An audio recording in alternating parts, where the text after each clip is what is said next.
Менің жасым 36-ны толтырып, бір 37-ге қарай кеттім ғой. Былайша айтқанда, бір 40-тың ауылы енді менен алыс емес.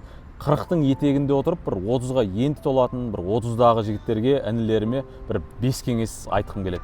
Біріншіден, денсаулығыңызға өте қатты мән беріңіз. Осы бастан бастап, организмді бір шаршатқаннан кейін оның бетін бері қарату өте қиынға соғады екен.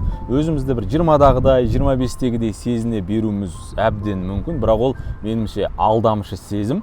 Жасыңыз 30-да болғанымен бір организміңіз, іш құрылысыңыз бір 50-де болып шығып жүрмесін. Екіншіден, 40-қа жақындаған сайын әлі жас қой дейтін бір аванс өте азаяды екен. Сондықтан ертерек есею керек.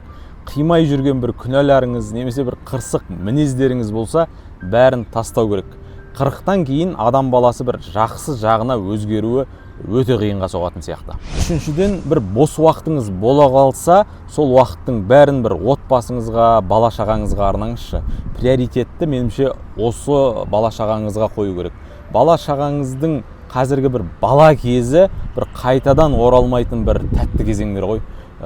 Сол ұл қызыңызбен, бала шағаңызбен, отбасыңызбен бәріңіз бір дастарханның басында отыруларыңыз бір шұрқырасып, ертең қанша сағынсаңыз да қайта оралмайтын бір сәттер болып қалатын сияқты. Төртіншіден, мен 36-ға толғанда менің анам да болмады, әкем де болмады. Және бірнеше досымның сол әке анасын мына қолдарыммен бір көмуге, жерлеуге тура келді. Әкеңізді, анаңызды бір барынша қадірлеп үлгеріп қалыңыз. Ертең ақ бір өте өкініп қалуыңыз мүмкін. Бесіншіден, көп жігіт бір үйленіп, үй болған соң бір үй алып, жақсы көлік мініп, тұрақты жақсы жалақысы бар жұмыс тапқаннан кейін ізденуді, білім алуды тоқтатады. Ал тоқтау дегеніңіз меніңше ол нағыз тоқырау.